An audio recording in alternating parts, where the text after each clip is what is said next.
श्रीमद् भगवद गीता अध्याय 4। श्री भगवान बोलते हैं, हे अर्जुन, मैंने इस अविनाशी योग को सूर्य से कहा था। सूर्य ने अपने पुत्र वैवस्वत मनु से और मनु ने अपने पुत्र राजा इक्ष्वाकु से कहा था। हे परतम अर्जुन, इस प्रकार परंपरा से प्राप्त इस योग का राजर्षियों ने जाना, किंतु उसके बाद वह योग बहुत काल से इस पृथ्वी लोक पर विलुप्त हो गया था।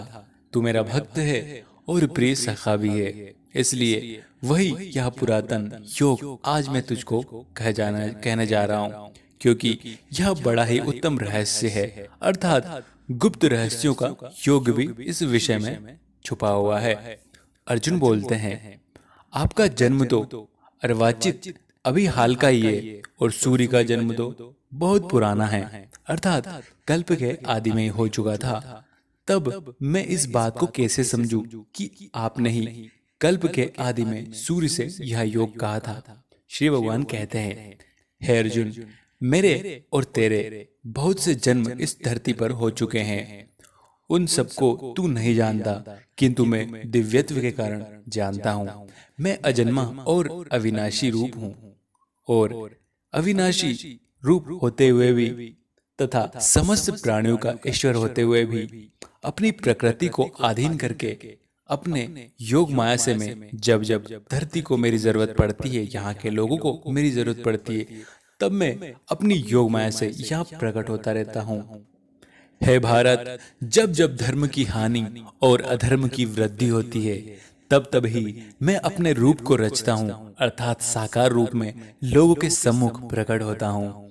साधु पुरुषों का उद्धार करने के लिए, पाप कर्म करने वालों का विनाश करने के लिए और धर्म की रक्षा और अच्छी तरह से स्थापना करने के लिए युग युग में मैं प्रकट हुआ करता हूँ। हे अर्जुन, मेरे जन्म और कर्म दिव्य अर्थात निर्मल और अलौकिक है।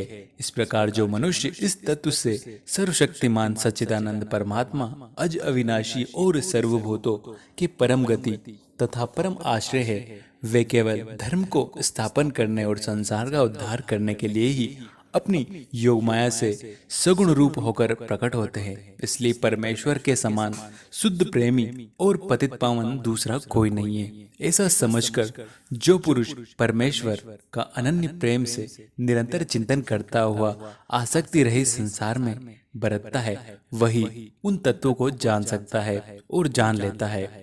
वह शरीर को त्याग कर फिर जन्म की प्राप्ति नहीं करता, किंतु मुझे ही प्राप्त हो जाता है, फिर उसे मोक्ष की प्राप्ति हो जाती है।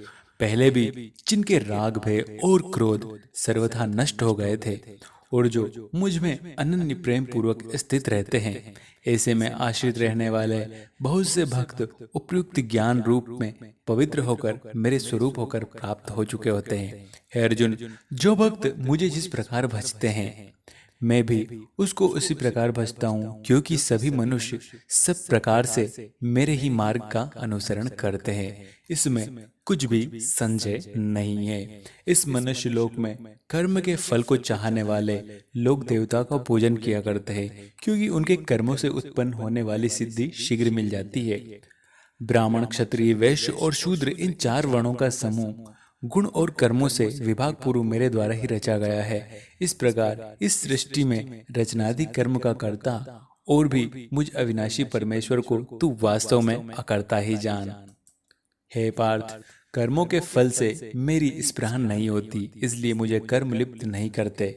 इस प्रकार जो मुझे इस तत्व से जान लेता है, वह भी कर्मों के बाध्य नहीं रहता है। पूर्व काल में मुमुक्षुओं ने भी इस प्रकार जानकारी से कर्म किए थे, इसलिए तू भी पूर्वजों द्वारा सदा से किए जाने वाले कर्मों का आचरण और अनुसरण किए जा कि कर्म क्या है और अकर्म क्या है। इस प्रकार इसका निर्णय करने से बुद्धिमानी पुरुष भी मोहित हो जाते हैं। इसलिए वह कर्तव्य तुझको भली बात समझा कर कहूंगा, तू कर्म और अकर्म को मत जान, तू अपने कर्तव्य को जान, जिसे जानकर तू अशुभ से अर्थात कर्म बंधन से मुक्त हो जाएगा।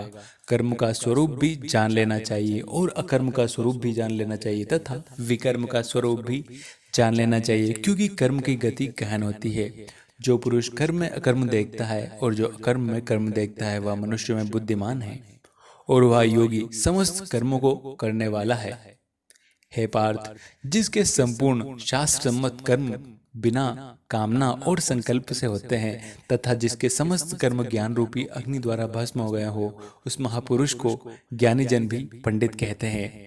जो पुरुष समस्त कर्मों में और उनके फल में आसक्ति सर्वथा त्याग करके संसार में आश्रय से रहित होकर परमात्मा में नित्य तृप्त रहता है, वह कर्मों के भली भांति बरतता हुआ भी वास्तव में कुछ नहीं करता, अर्थात वह कर्मों के बंधन से मुक्त कहलाता है। जिसका अंतकरण और इंद्रियों सहित शरीर जीता हुआ है और जिसमें समस्त भोगों की सामग्री का परित्याग कर दिया है, ऐसा आशा रहित पुरुष केवल शरीर संबंधी कर्म करता हुआ भी पापों को नहीं प्राप्त होता। जो बिना इच्छा के अपने आप प्राप्त किए हुए पदार्थ से सदा संतुष्ट रहता है, जिससे ईर्ष्या का सर्वथा अभाव होता है, जो हर्ष शोक आदि द्वंद्वों से सर्वथा अतीत होता है, ऐसे सिद्धि और असिद्धि के सम रहने वाले कर्मयोगी कर्म करता हुआ भी इस संसार के बंधनों में नहीं बनता है। जिसकी आसक्ति सर्वथा के लिए नष्ट हो गई हो, जो देह अभिमान और ममता से रहित हो गया हो, जिसका चित्त निरंतर परमात्मा के ज्ञान में स्थिर रहता हो, ऐसा केवल सज्ञापन के लिए कर्म करने वाला मनुष्य ही संपूर्ण कर्म को भली भांति विलीन कर देता है। हे पार्थ, जिस यज्ञ में अर्पण अर्थात श्रुआ आदि भी ब्रह्म और हवन किए जाने योग्य द्रव्य भी ब्रह्म और तथा ब्रह्म रूप कर्ता रूप ब्रह्म रूप अग्नि में आहुति देना की प्रक्रिया भी ब्रह्म, उस ब्रह्म कर्म में स्थित रहने वाला योगी द्वारा प्राप्त किए जाने वाला फल भी सदैव ब्रह्म होता है, यानी कि उससे उसका कोई फल नहीं मिलता है। दूसरे योगी जन देवताओं की पूजन यज्ञ का भली भांति अनुष्ठान किया करते हैं और अन्य योगी जन पर ब्रह्म परमात्मा अग्नि अभेद दर्शन रूप यज्ञ द्वारा ही आत्मरूप यज्ञ का हवन किया करते हैं। परम ब्रह्म परमात्मा ज्ञान द्वारा एक ही भाव से स्थित होना पर ब्रह्म अग्नि और यज्ञ द्वारा यज्ञ में हवन करना कहलाता है।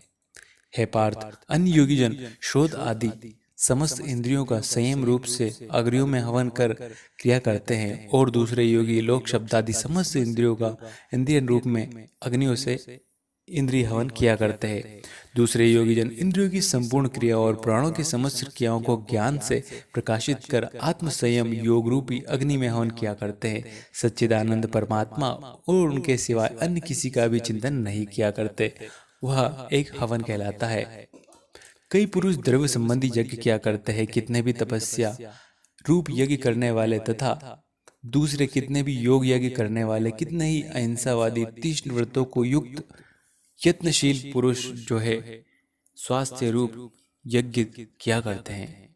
हे पार्थ, दूसरे कितने ही योगीजन अपान वायु प्राण वायु को हवन करते हैं, जैसे ही वह योगीजन प्राण वायु अपान वायु को हवन करते हैं, तथा अन्य कितने ही नियमित आहार के लिए हवन करते वाले प्राणायाम परायण पुरुष प्राण और अपान की गति को रोककर प्राणों की हवन किया करते हैं। ये सभी साधक यज्ञों द्वारा पापों का नाश करने वाले और यज्ञ करने वाले कहलाते हैं। हे गुरु श्रेष्ठ अर्जुन, यज्ञ से बचे हुए अमृत का अनुभव करने वाले योगी जन सनातन परब्रह्म परमात्मा को प्राप्त करते हैं और यज्ञ न करने वाले पुरुष के लिए तो यह मनुष्य लोक भी दुखदायी या सुखदायी नहीं होता, फिर परलोक कैसे सुखदायक हो सकता है। हे पार्थ, इसी प्रकार और भी बहुत तरह के यज्ञ देव और वाणी में विस्तार किए गए हैं। उन सबको तू मन इंद्रिय और शरीर की क्रिया द्वारा संपन्न होने वाला ज्ञान जान। इस प्रकार तत्व को जानकर इससे अनुष्ठान द्वारा तू कर्म बंधन से सर्वथा के लिए मुक्त हो जाएगा।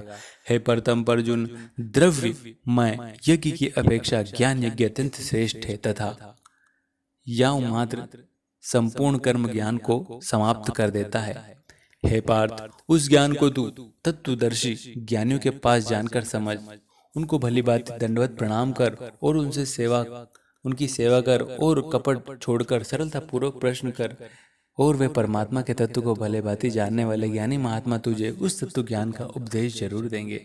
हे पार्थ, जिसको जानकर फिर तू इस प्रकार के मोह को नहीं प्राप्त होगा। हे अर्जुन, जिस ज्ञान द्वारा तू संपूर्ण भूतों को निसंदेह शेष भाव से पहले अपने जो है और पीछे सच्चिदानंद परमात्मा को ही देखेगा, यदि तू अन्य सब पापियों से भी अधिक पाप करने वाला है तो भी तू ज्ञान रूपी नौका के द्वारा निसंदेह संपूर्ण पाप समुद्र से भली भांति तर जाएगा। इसमें कोई दो राय नहीं है। हे अर्जुन, जैसे प्रज्वलित अग्नि ईंधनों को भस्म में कर देती है, वैसे ही ज्ञान रूपी अग्नि संपूर्ण कर्मों को भस्म में कर देती है। संसार में ज्ञान के समान पवित्र करने वाला निसंदेह कुछ भी नहीं है। उस ज्ञान को कितने भी काल में कर्मयोग द्वारा शुद्धांत कारण हुआ मनुष्य अपने आप को आत्मा में पा लेता है।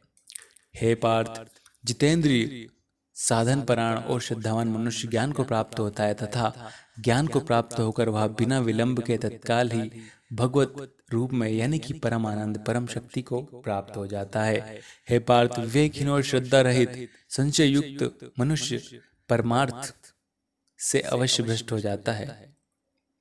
ऐसे संशय युक्त मनुष्य के लिए यह लोक और न परलोक कुछ भी सुखदायक नहीं होता है।